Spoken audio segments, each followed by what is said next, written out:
Hi, I'm Dave Baring, Technical Director here at TriStar, and welcome to another Tech Talk. Today we're going to talk about another one of our composite bearings. We recently did a Tech Talk on our UltraComp bearings, which is our laminate wound composite. Today we're going to talk about our CJ product, which is our filament wound product. A little different in construction, but very similar in application. So today what I'm going to do is basically review what we call our TriStar University, which is a training session that talks very specifically about the attributes of the CJ, the benefits of using the CJ compared to other types of bearing materials, and then we'll talk about some of the actual application areas that you might want to consider the use of a CJ. So let's get started now by talking about just what exactly is a CJ. The CJ stands for Composite Journal, and this was something that was come up with many years ago when Fafner and Caterpillar Tractor joined up to develop what became the very first filament wound composite bearing for high load bearing applications. This particular product we manufacture a little different in that we have a liner material made from a sock, and that sock is a woven product that is a combination of very high strength polymer fabric along with PTFE fibers, and that is literally woven into a sock that we then stretch onto the mandrel and overwind the glass filaments. The CJs are basically designed for medium to high loads. These particular materials are very comfortable with loads upwards of 40,000 psi. We've even run as high as 60,000 psi without any difficulties.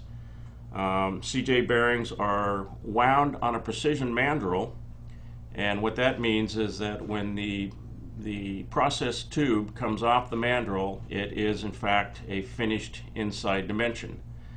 So that makes for a much more cost-effective product compared to other products where you might have to machine both the ID and the OD.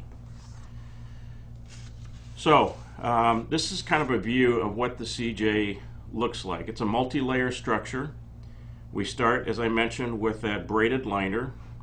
That again is stretched over the mandrel. It's wetted with an epoxy resin.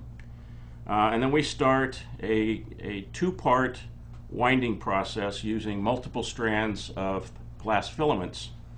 And we'll start with a low angle wind and then lead into a high angle wind. And the reason for the two differences is to take advantage of the stress capability of the material in terms of where we need the most strength and where we also need the most flexibility, if you will. Even though this material is not necessarily flexible, we do like to have the ability to sustain a lot of vibration and impact, and that comes about as a result of this different type of winding process.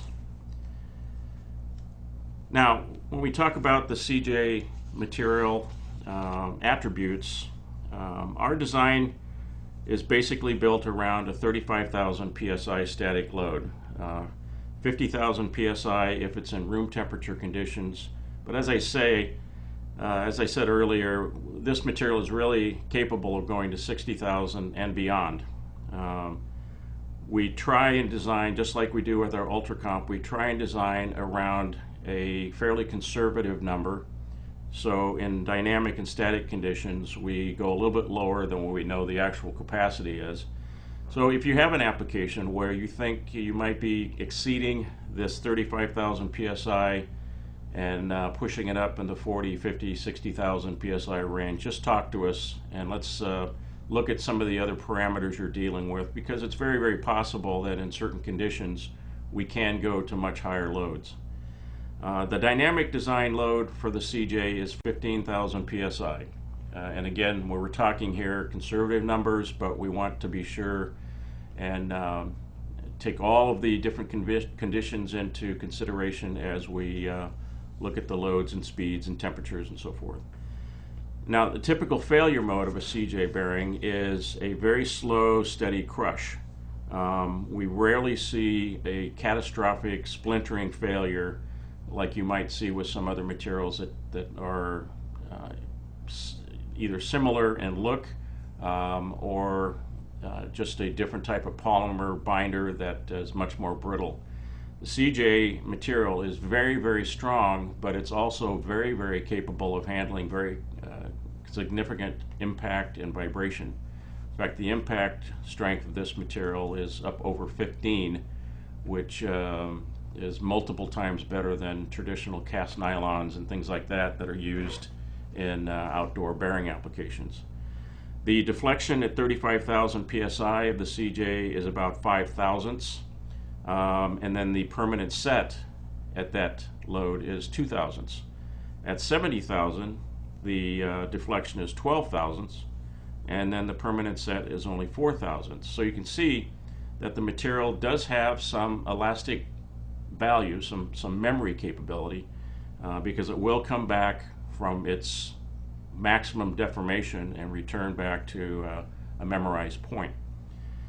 Now, one thing about the CJ, as with all plain bearings, if you remember or you've had a chance to look at our plain bearing design video, we talk a lot about length to diameter ratio, and that's also an important point here with the CJ design. We need to remind you, or to tell you first time, that for these bearings to be the most effective, you need to stay within the design parameters of any plain bearing, and that is the length to diameter ratio should be no less than 1/2 and no more than 2. So in other words, if you've got a 1-inch ID bearing, you don't want it to be less than 1/2 inch long and no more than 2 inches long. And the reason for that is simple. It's just we don't want to produce certain stresses because of misalignment potential that could cause uneven wear or rapid point-to-point wear just because of the loading shift in the bearing itself. So remember that no less than 1/2 the diameter, no more than 2 times the diameter. Some more of the attributes of the CJ. If we talk about wear, this is something that we get asked a lot about is, how does your bearing material last in terms of its wear? So we have a couple of tests here that we did, and this gives you an example of how PVs can affect wear.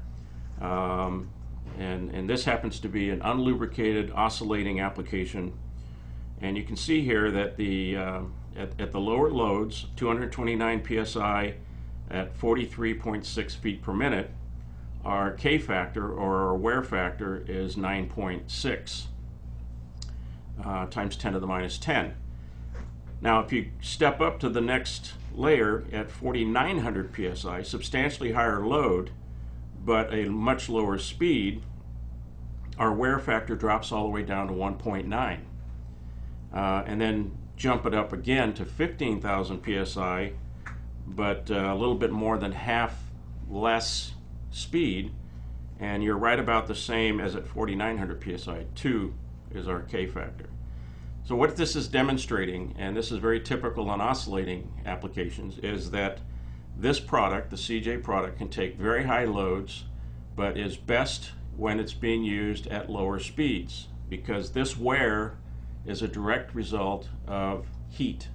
The frictional heat that comes from higher speeds will dramatically increase the wear factor, as you can see in this low load but high speed application here on this page. So keep that in mind as well. High loads, low speeds, that's really where this material performs the best, and you'll get the best unlubricated wear as a result of that.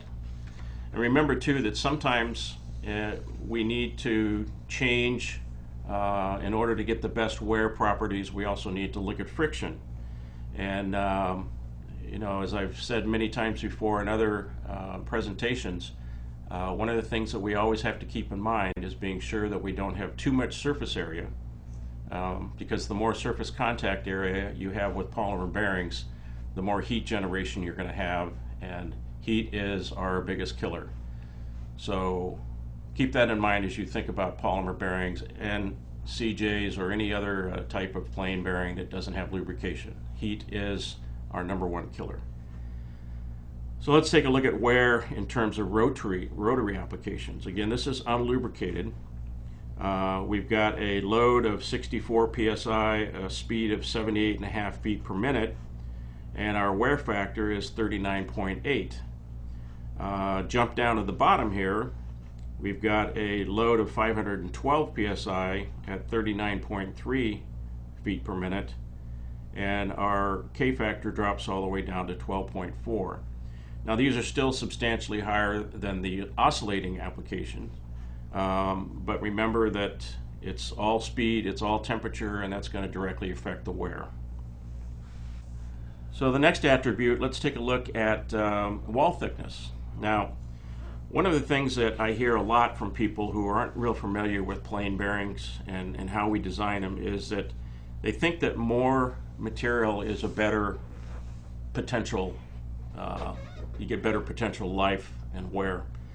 It's just the opposite, to be honest with you, because with all polymers, whether it's a CJ or Ultracomp or any of our other materials, the more mass there is, the more potential for holding heat. And as I've just mentioned, heat's our biggest killer. So this slide here shows you an example of the difference, and these are two of our standard wall thicknesses for the CJ. But in testing a 1/4 inch wall, in test #1, we had at 40,000 cycles, and this was an oscillating test, there was 15 thousandths of wear. Which is a lot. But this was an extremely high load, kind of medium speed. We were running up close to 10,000 psi just to kind of push it to its limit.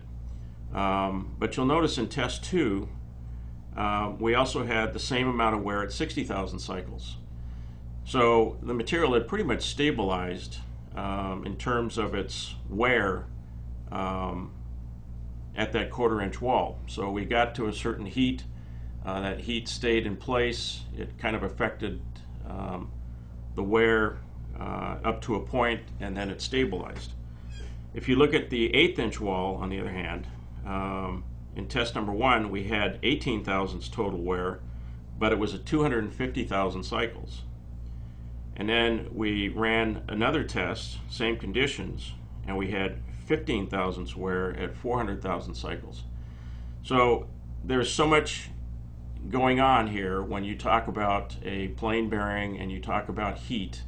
There are situations where under the same operating conditions you might actually get better wear compared to other in similar conditions. So when we look at the wall thickness of the material, as I mentioned before, we want to always go with the thinnest we can possibly get away with.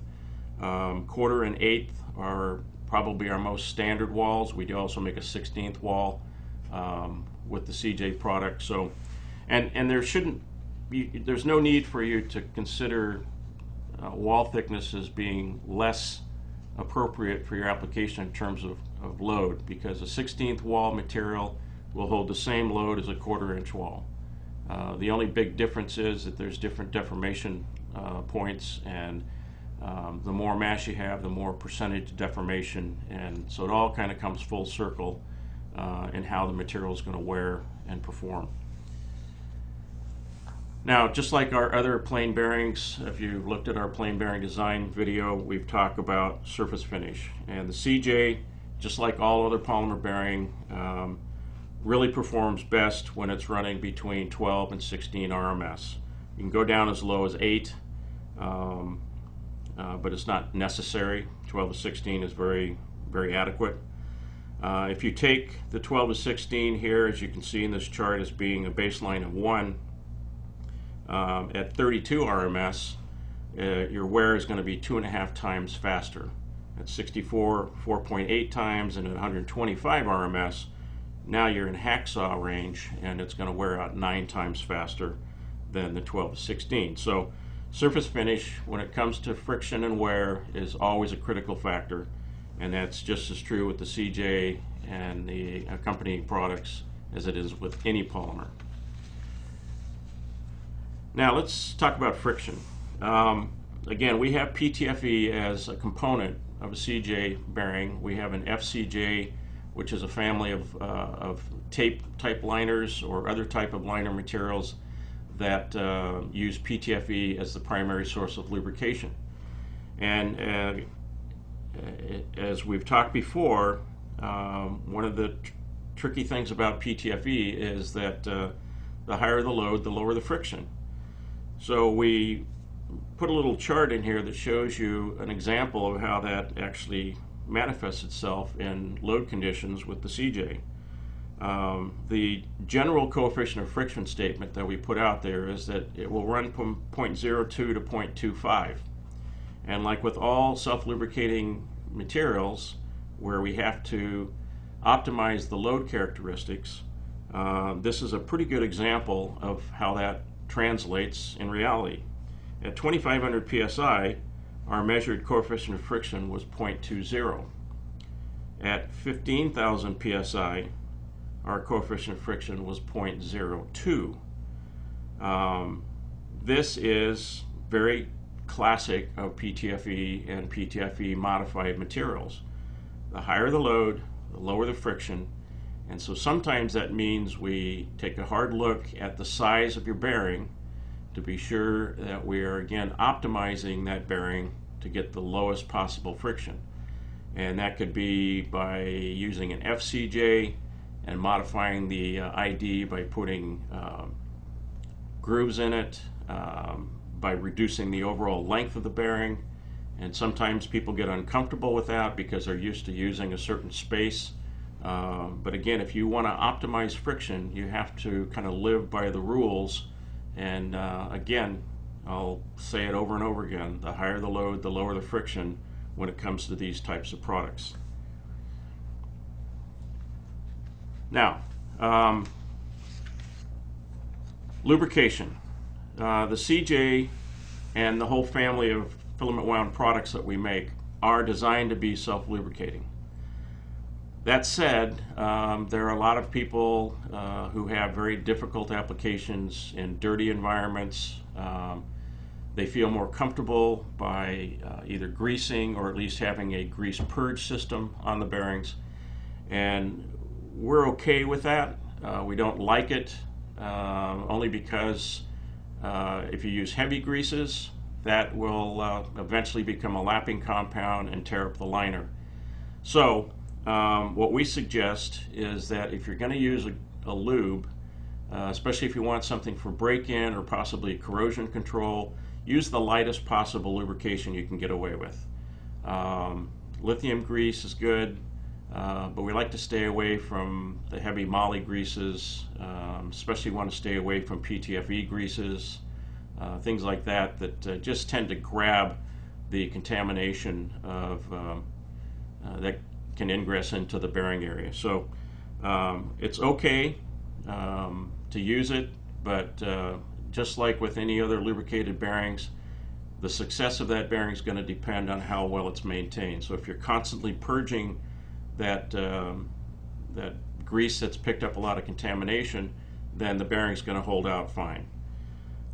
We can, on the FCJ, drill lubrication holes through if you want a Zerk fitting.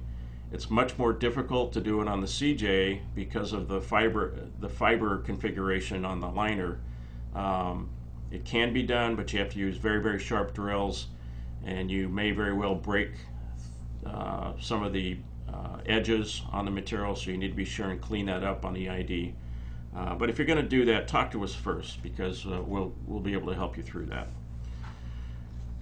Okay, let's talk a little bit now about some of the thermal properties. This is an important attribute of the CJ because the CJ product has a thermal expansion rate very, very close to steel. That's very advantageous when you're designing, especially in an environment where you might be running from very cold temperatures to very hot temperatures, you know, like applications in off-road equipment or ag equipment where you could have something running in Alaska in the winter and have something running in Saudi Arabia in the summer, and you want to be sure that that bearing is stable. And the CJ is a very, very stable material when it comes to thermal expansion properties. The The running temperature for this product is -320 to +350. That's the minimum and maximum operating temperatures. Most bearing applications that the CJ is used in, which are going to be lift and tilt and mostly outdoor applications for the most part. We'll probably never see those environments, but it does have that capacity as far as its temperature range. Moisture absorption. That's another big issue with a lot of thermoplastic materials like nylons and some polyesters, some acetyls will all have a certain amount of moisture absorption. In the case of the CJ, it's less than 1/2%. So it's very stable. It's an excellent material for underwater. Very, very stable there. It works real well in salt water or fresh water, so there's no concerns there. It's got pretty good chemical resistance, but check with us before you get into any significant chemical applications. We can do pretty well on most of the pH scale, except when you get to the two ends. So talk to us if you have a situation like that. Heat transfer. Obviously, all plastic materials, no matter what form they're in, are going to be insulated by nature. The CJ is also insulative. The conductivity, thermal conductivity is only about 1.4, so it is essentially an insulator. The thinner the wall, again, as we talked before, the thinner the wall, the better and faster heat will transfer through it. So that not only translates to better wear, but it also translates to better stability in the resin itself. So again, think thin when you're thinking about CJ bearings. Keep in mind too that because this bearing material is an insulator, heat that's built up on the shaft, especially if you're in a slow rotary application, there will be a bit of a thermal lag, and you can pick that up as a pretty hot shaft, so be careful about that. Okay, this slide here shows you some of the comparisons of the CJ and other plain bearing materials. This is something you can review at your leisure, but you can see here that the CJ and FCJ product, very high high PVs, good Ps and good Vs, good temperature range. So compared to a lot of other typical, again, high load outdoor, very difficult material applications, the CJ and FCJ are well suited for that environment. Some of the other attributes, the CJ is a very good dielectric insulator, dielectric strength of 300 volts per mil. We've actually used the CJ as a dielectric tube for downhole applications. It's very lightweight, so it's an excellent replacement for things like ceramic or lined aluminum or things like that. It's non-conductive, so it will not support galvanic action. That's why it's a very good corrosion-resistant material. Recommended shaft materials that are compatible, really just about anything. We do like to have at least a 35 Rockwell C hardness when we can get it. If you're going to have something softer than that, like in the stainlesses or aluminum or something like that, then we suggest that maybe you consider the FCJ or one of the other lined versions of the CJ that are more compatible with soft mating surfaces. Weight savings, CJ is 77% less than the weight of steel and 30% less than the weight of aluminum, size for size. So weight savings is a huge advantage of the CJ. In any form, whether it's a CJ, FCJ, or any of our other liners, it minimizes galling and scoring of the mating shaft, which gives you much longer shaft life. Eliminates stick slip because of the low friction properties. Reduces squeal and noise that you might get from something like a nylon or maybe some other thermoplastic that's exposed to outdoor environment. The PV ratings, and again, these are conservative numbers, but it's what we like to design around. The PV is 25,000, the P is 35,000, and the V is 150 feet per minute. That is for the CJ. The FCJ and the other liners will have some variables there. All right, let's talk about applications. First of all, the number one place for these materials is going to be in areas where it's lift and tilt. That's the most popular area for these types of products. Again, high loads, low speeds. So any place where you might have lifting, like in ag equipment that's shown here, components that are behind tractors, utility vehicles, foraging units, seed mixers, manure spreaders, gang mowers. I mean, all these are great applications for the CJ bearings because, again, it's great outdoors, it's UV stable, doesn't corrode, doesn't absorb moisture. It can be in cold, it can be heat. But all of these places that you see in this picture here are very good examples of where the CJ is applicable. Besides ag equipment, you can also consider lumber market. There's lots of places in the lumber mills where the CJs are very appropriate. Again, lift and tilt applications, conveyor lines, places where your speeds may be low, but your loads are going to be significantly higher than some other materials can take. And again, you can even consider using the CJ for rotary applications at slower speeds, where there's extreme loads, or perhaps someplace where maintenance is a nightmare, or you can't get into grease, or if it's a problem area where the bearings are constantly failing. Consider using the CJ in that type of environment. Off-road construction equipment, same type of thing. We're looking at the types of applications on tractors, front-end loaders, excavators, pavers, all kinds of different places where that's applicable. Cylinders, valves, and actuators, valve stem bearings, cylinder rod end bearings, and then underwater, lots of applications, as I mentioned, underwater, loading and unloading booms, spherical bearings on pipe handling devices on offshore rigs, onboard ships. There's all kinds of applications for pivot bearings on hatch doors and things like that, rudder bearings on sailboats. It's really another one of those applications or materials where you can let your mind run wild. CJ is just so applicable in so many different areas, and I recommend that you, again, if you can kind of think out of the box and think about where these materials might be applicable, we'll be sure and get involved with you on the design part of it, and be sure that you're selecting the right combination of materials to get the job done. Food applications, recreational vehicles, again, there's really no limitations to where you can apply these types of products. So just to kind of close out, remember that the CJ is the sock line material. It's the one with the highest load capacity. The FCJ is just one of several different tape liners that we have. And again, the tape liners will be really applied to whatever the load and speed and frictional values that you're looking for. We also have our new Super CJ liner. The Super CJ was developed to specifically take advantage of a liner that could take the same load capacity as the shell material, as the CJ shell material.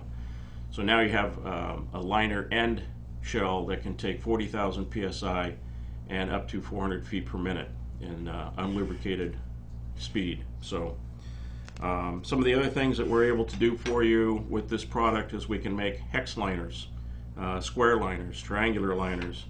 We can make little trunnion bearings out of the CJ. We can make flange bearings. The only thing we would say about the flange bearing design is that this flange face is really not designed to take loads necessarily, but we can work with you on designing something that's compatible in terms of thrust loads. But if it's just for positioning, we can make flange bearings for you.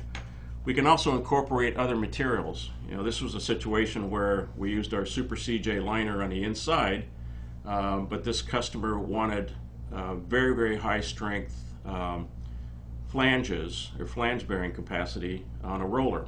And the CJ itself is the roller, but we used a special carbon-filled material for the thrust washers on both ends, and that gave us a very, very high load, self-lubricating compressor roller that has compressive strengths capable of taking both the high wear, the high thrust, and the high radial loads on this particular application. Size-wise, we can make very large bearings up to about 7.5 inches, and then down as small as 1/2 inch on the ID. So, as a conclusion, the CJ product again is really designed to replace bronze, steel, some rolling element bearings, as well as other polymers. Any place where you've got corrosion, any place in water, dirty, dusty, all of these places are environments the CJ product line can withstand. Remember that this is designed to be lubrication free, therefore it's pretty close to being maintenance free. And we want to recommend that for more information you could go back to our website and go up into our resources and look at our shooting stars. There's a family of shooting star stories about the CJ and applications where we've used it before, and take advantage of the history we've got on this product and see if it's compatible with what you want to do in your product as well. We appreciate taking the time to watch this video and hope it's been informative, and we look forward to seeing you on another Tech Talk. Thanks.